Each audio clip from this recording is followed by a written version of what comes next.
Muito bem, vamos agora falar um pouquinho sobre a crise no sistema penitenciário.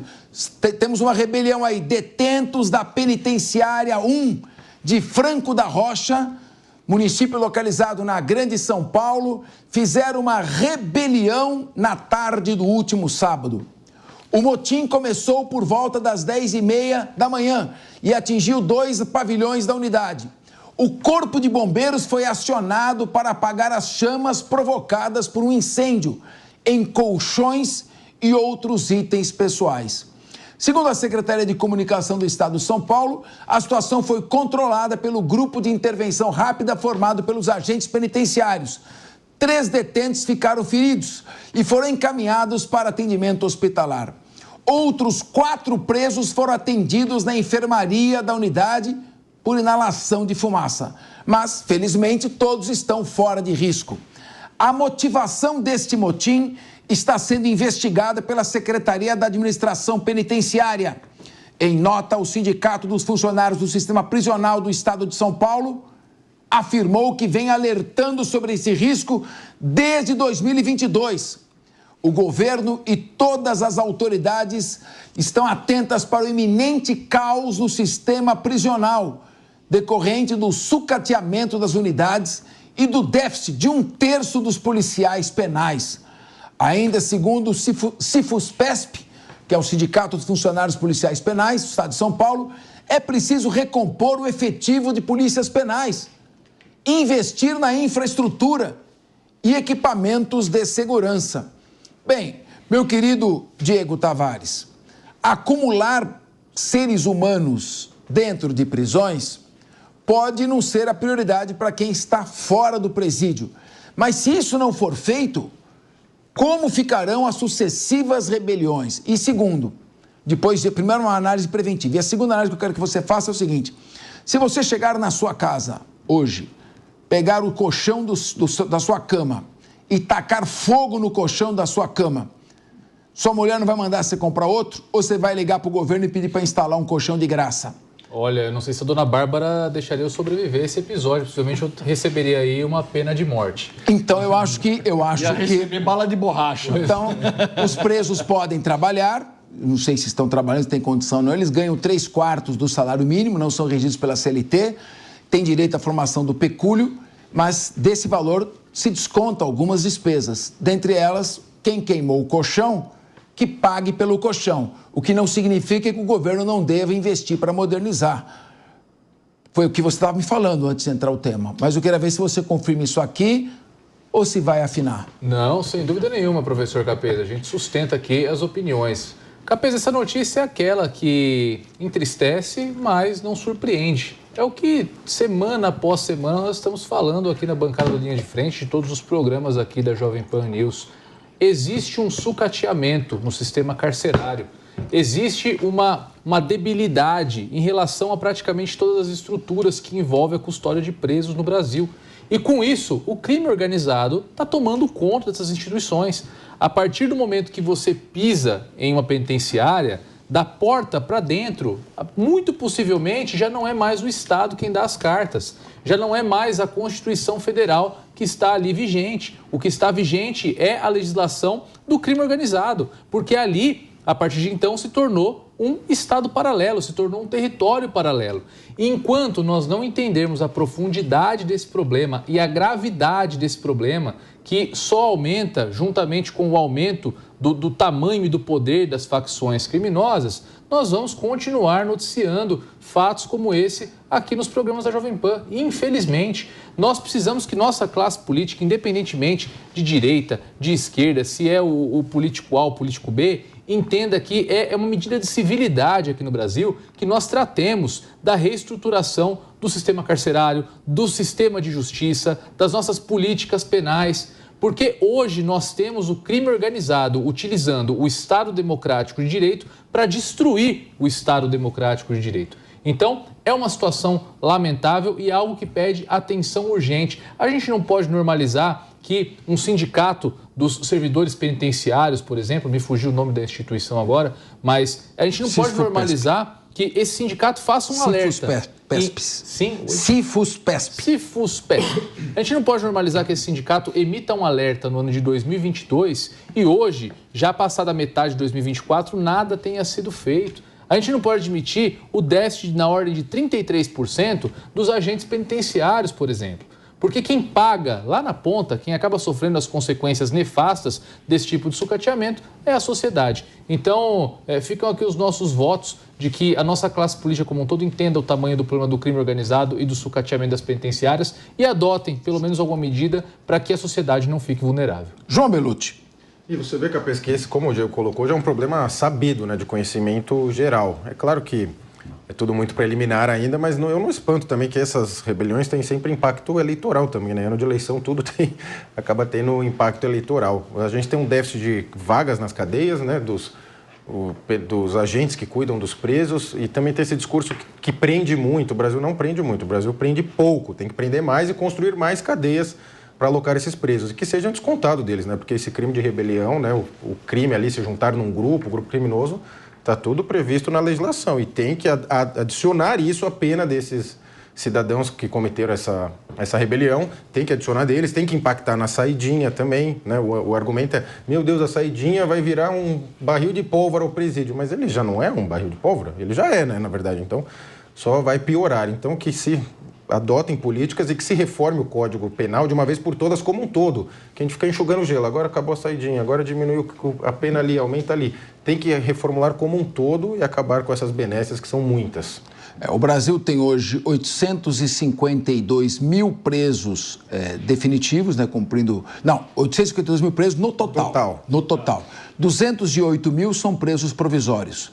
Os demais, que é 25%, 75% são presos definitivos. O Brasil, depois dos Estados Unidos, é o país que mais prende no mundo e ainda tem mais de 500 mil mandados de prisão aguardando para serem cumpridos.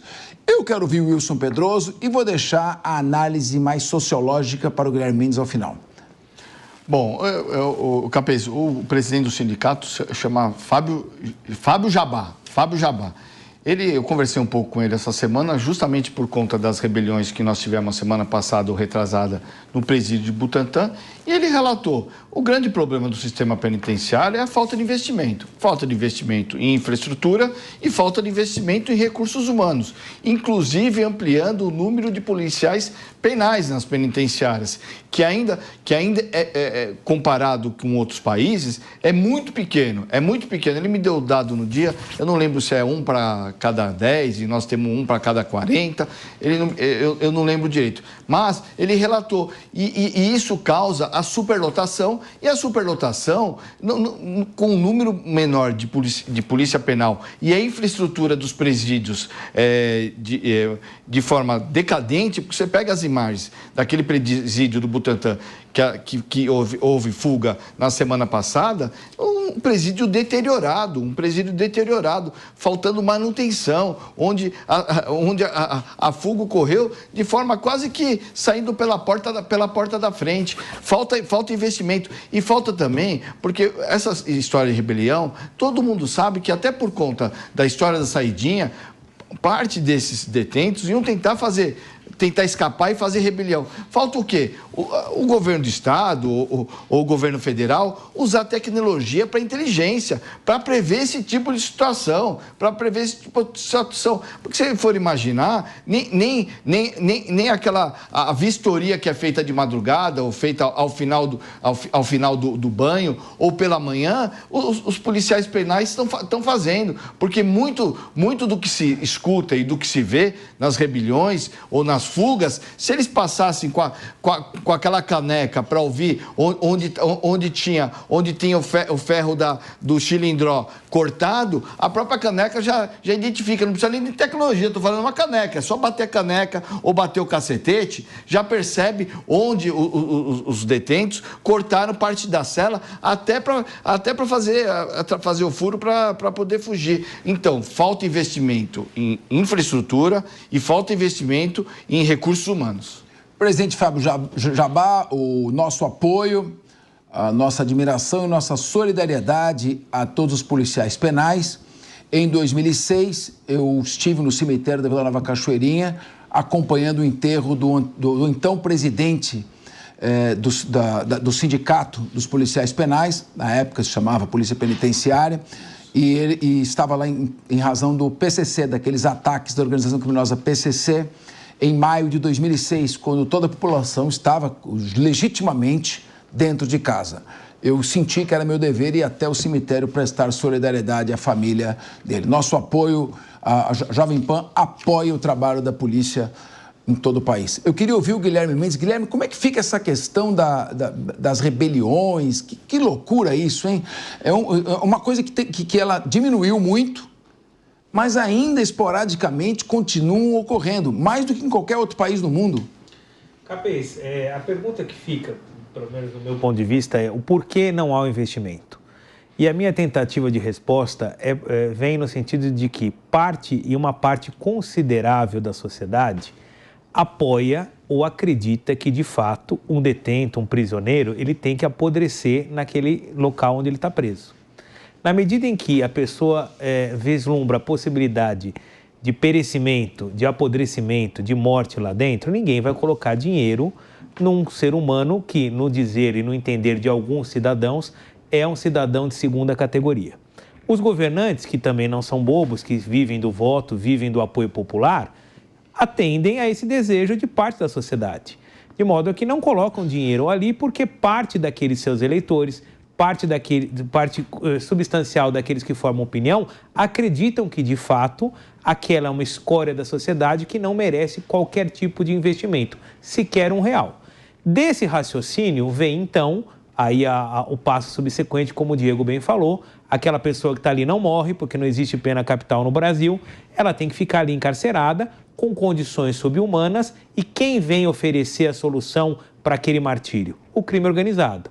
O crime organizado permite a comida, permite acesso ao cigarro, permite ou não veda a presença da visita íntima, ameaça os familiares daquele que está preso lá dentro, porque a família aqui fora não tem mais qualquer tipo de apoio e subsistência. Criou-se, então, o Estado paralelo. É importante você que está em casa parar para pensar de que esse problema não vai se solucionar num toque de mágica. É necessário, sim, investir.